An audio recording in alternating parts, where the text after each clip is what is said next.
So I would just encourage, whatever you're afraid of, thinking of right now that you have this fear that you may fail, if you really did fail, what would be the worst thing that happened?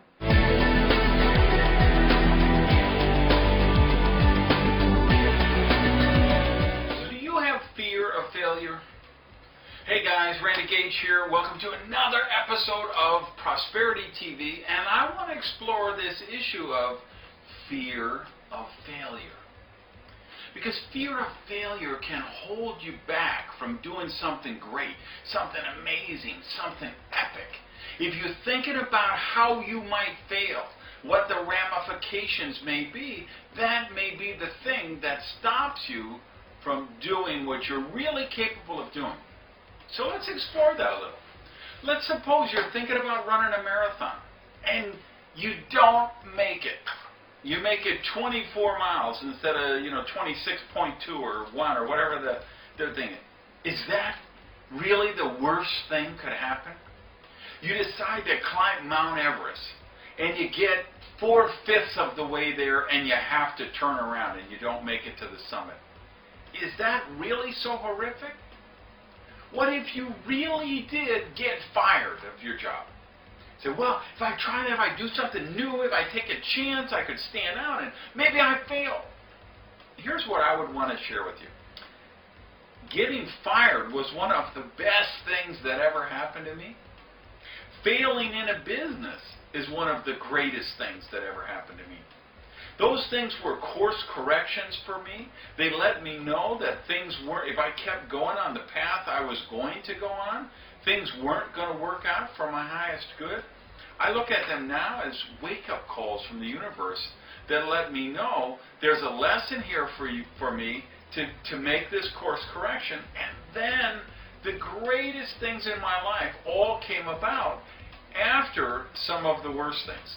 So you know what? It wasn't, failure was not the worst thing. So I would just encourage, whatever you're afraid of, thinking of right now that you have this fear that you may fail, if you really did fail, what would be the worst thing that happened? And then the question to ask is, but what if you made it? What if you accomplished it? Isn't the risk worth it? Get down below, share what you think about that, and let me share with you something else. One more thing before we go. I don't believe fear of failure holds that many people back. I honestly don't think it's the fear of failure that does it. 99 times out of 100 when I'm counseling with somebody on prosperity, you know what their greatest fear is? Fear of success. And that's what we're going to talk about next episode. Until then, peace, I love you guys, and live rich.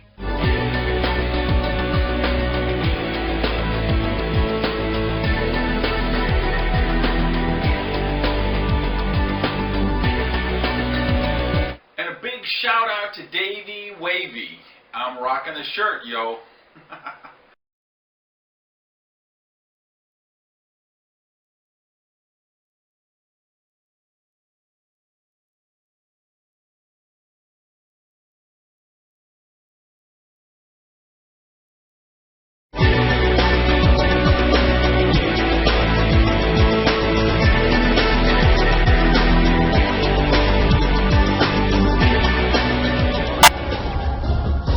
Send them a message that this is our land.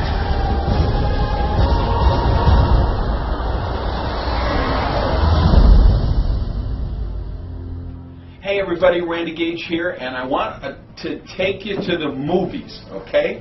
For you guys who read my book, Why You're Dumb, Sick, and Broke, and How to Get Smart, Healthy, and Rich, you remember I did a lot, pretty much most of the book is about memes or mind viruses, how we get programmed by TV, radio, internet, movies, things like that.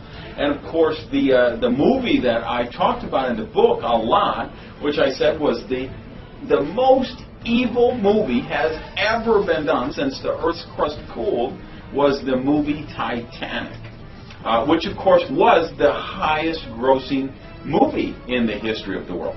And how did it come about? Because it's filled with these mind viruses, which are, and what mind viruses are just, they're like computer virus you get on the hard drive of your computer, and then it infects the computer. It's the same. You get that in your subconscious mind.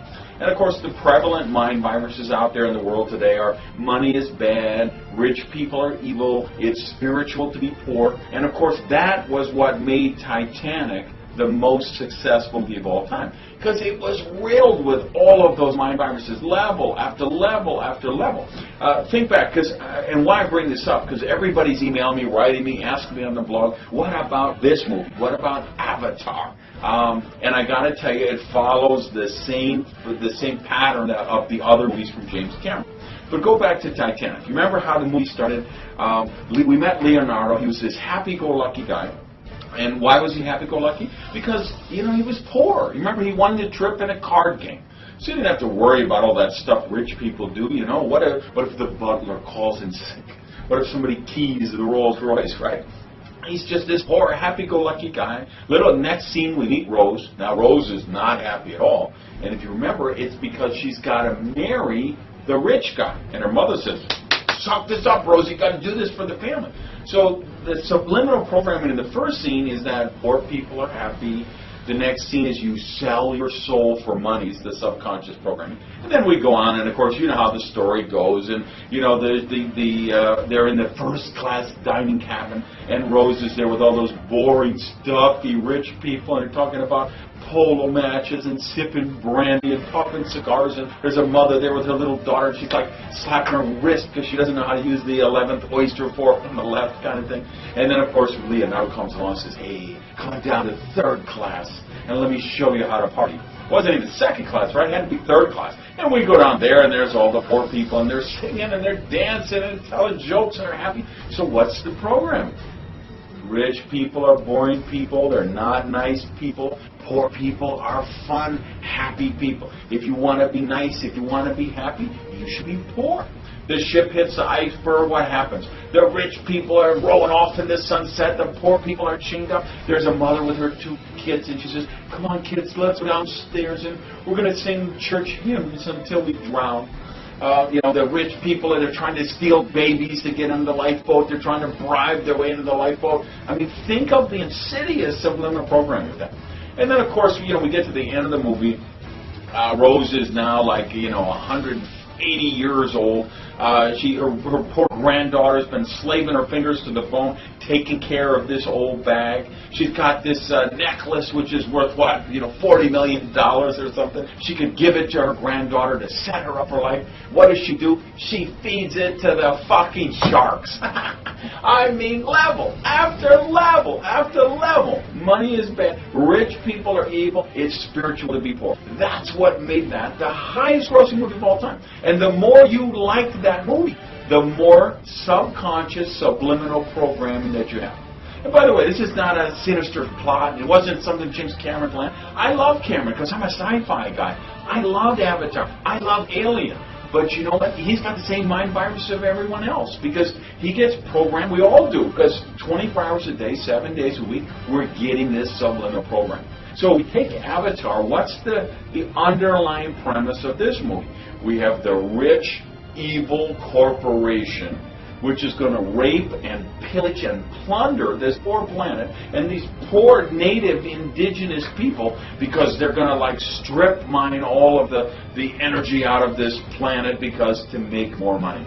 And if you think back to Alien, which was Cameron's first big sci-fi hit, it was the same thing. What happened in outer space? Remember the guy who worked for the corporation? He was the one who snuck the alien into the ship because he wanted to take it back and get it for the corporation so they could profit from this alien life form. So you see Avatar, remember the Marine who's the kind of the star of the movie, and he's in a wheelchair. But what do we learn early in the movie? He could get his legs fixed. He could walk like regular people. But he doesn't have the money because he's got a soldier's pay. So how does he get it? They tell him, well, you come and you do the work for us. You go infiltrate these people and help us take them over, and then we're going to give you the money to get your legs back. So just like, and what happened with Avatar, of course, it has taken over Titanic, and become the highest grossing movie of all time. So understand, I'm a sci-fi guy. I love Cameron's work. I love Terminator. I love Alien. I love this movie. I think it's a great movie.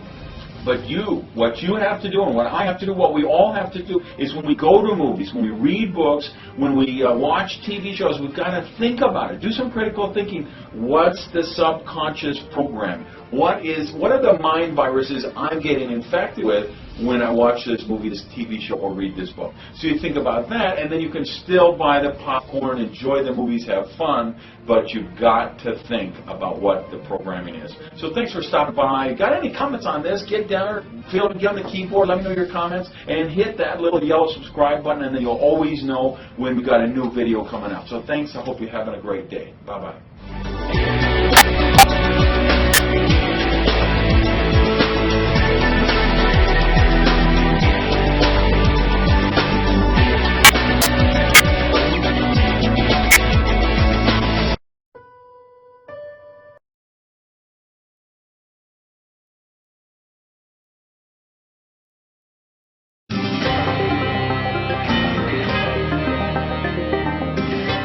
Hey everybody, this is Eric Worre and welcome to NetworkMarketingPro.com. Today I have one simple message for you, and I want you to look into my eyes and I want you to hear me. Regardless of your circumstance, regardless of anything that's happened in your past, regardless of any disasters that have shown up in your life or in your business, you can do this. This network marketing thing, you can turn it from an interest into a career. Now there's going to be people who try and stop you from that. There's going to be people who try and distract you from that.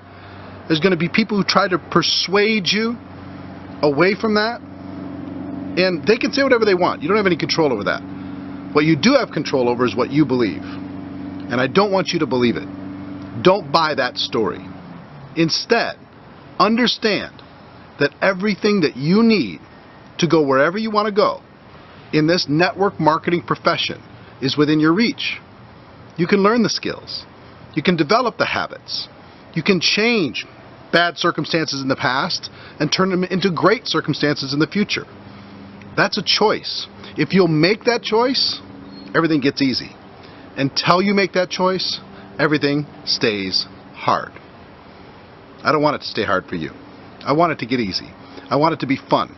Challenging, yes, but fun at the same time. That's our show for today. Ladies and gentlemen, my wish for you is that you decide to become a network marketing professional. You decide to go pro, because it is a stone cold fact that we have a better way, no matter what anybody else says. Now let's go tell the world. Everybody have a great day, and I'll see you tomorrow. Take care. Bye-bye.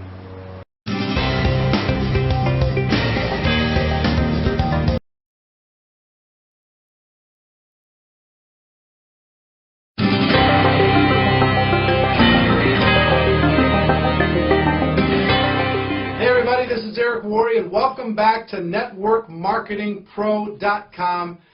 And we're talking about building an active candidate list. Yesterday we talked about the first 2 steps to creating never-ending prospects, and that's number 1, to get a journal, some physical kind of tool to be able to put all your contacts into.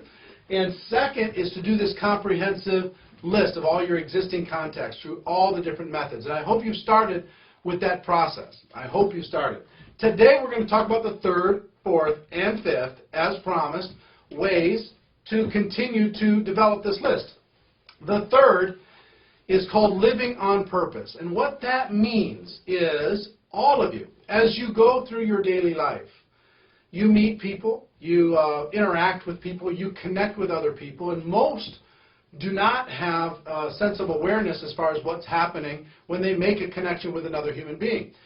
Living on purpose means this. You're going to be aware of these interactions. And when somebody gives you good service or someone is nice to you in business, or you meet somebody at lunch, you're going to get their contact information. Just get their contact information. Don't be one of those people that's aggressive and pushy and grabbing somebody and saying, hey, come take a look at my business. I will tell you, I rarely approach somebody right away when I meet them and get their contact information. Even if I think that they would be great, I rarely approach them in that initial setting. I get their contact information, put it into my journal. and then I create a game plan for contacting them in a way that I think will be most effective. In other words, I control the environment when that happens. So this is just a game plan of basically starting your day and deciding every day you're going to figure out a way to add 2 people to this list. You're going to just add 2 contacts to this list in living your life. Somebody's nice to you, compliment them, get their contact information, put it into your journal. Somebody gives you good service at the restaurant, compliment them, get their contact information. If it's appropriate, let them know that it's not a come on, you're not trying to hit on them or whatever. Make sure that they feel comfortable. Let them know that you have a business that might hold an interest for them. You can get their contact information, something that will make them feel comfortable, and then write it down in the book and be done with it. And later on, you come up with a game plan. If you meet somebody at lunch or you meet somebody you haven't seen in a while and they're not in the list yet, just try and raise your awareness every single day. 2 a day is 700 a year.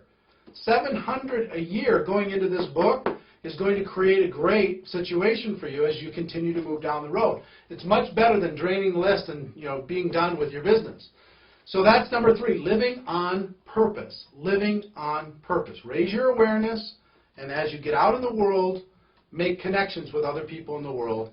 Add those connections to your journal. Number 4 is actively searching. Not just passive. You're going out in the world, but as you're living your life, you're meeting people and you're getting contact information. The active searching is for you to be able to change and grow, and we are a networked business and we're a networked world. You're going to maybe have to do some things that you haven't done before. What does that mean? You might have to join some social groups, join a new health club, go to some networking events, meet some people. There's a great book by a friend of mine called Keith. His name is Keith Ferrazzi. The book is called Never Eat Alone. Get this book. It's a great networking book. And I would suggest that you do that. I mean, if you're going to go out, never eat alone. And if you're eating with somebody, eat with somebody else. Meet new people. Get out there. Go make it happen. Seek leaders. Look for people who are the best in their business, the best in their field. Look for top achievers. And tell them, I'm looking for top achievers. What for? Now's not the time. I'll talk to you about it later, but I'm looking for people who are the best in their business. And actively go out there, deciding that if you're going to become a network marketing professional, this is part of what we do. People say, well, I just don't know anybody. And I just say, what difference does that make? That makes no difference whatsoever. Who cares? What you have to do is you have to get better. You have to meet people. You have to go out there and make something happen. You can't just sit there and wait for success to knock on your door. Success doesn't do that. You've got to go out there and do something that you haven't done to get something that you don't have. Okay? Really simple. So, 3 is living on purpose. 4 is actively searching for quality people and deciding that you're going to go out into the world, get uncomfortable, and meet some people and add them to your journal. Number 5 is social media. Social media. Okay, so many people involved in social media. Facebook and Twitter and MySpace and all these different social media platforms. And I will tell you, there are so many network marketing idiots online today. It makes me so uncomfortable and it makes me so upset because, and I will tell you, I believe that they're idiots, but most of them are innocent in their ignorance. I don't know if that makes sense.